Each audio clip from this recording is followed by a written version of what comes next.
Après la guerre contre le Danemark, après la guerre contre l'Autriche, Bismarck cherche un motif pour déclencher une guerre contre la France qui parachèvera le processus d'unification allemande. Et il va tendre un guet-apens à la France, le mot n'est pas trop fort, c'est l'historien Joseph Becker de Munich qui l'a prouvé récemment en trouvant de nouvelles preuves. C'est ce que l'on a appelé le guet-apens Hohenzollern, la candidature Hohenzollern au trône d'Espagne.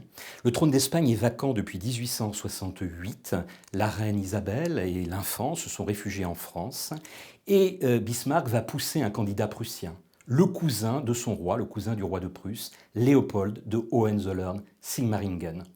Quand la nouvelle va parvenir à Paris, le 2 juillet 1870, ça va être l'embrasement.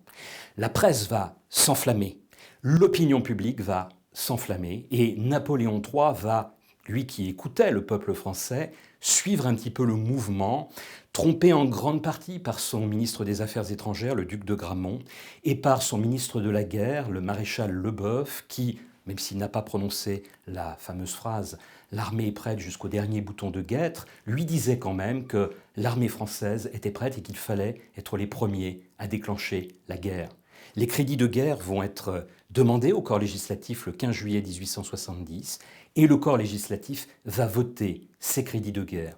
Oui, mais voilà, au moment de la déclaration de guerre, 4 jours plus tard, le 19 juillet 1870, la France n'est pas prête. Napoléon III est malade, il est atteint de la maladie de la pierre, et nous allons très vite nous rendre compte que l'armée française est beaucoup plus faible que son homologue prussienne.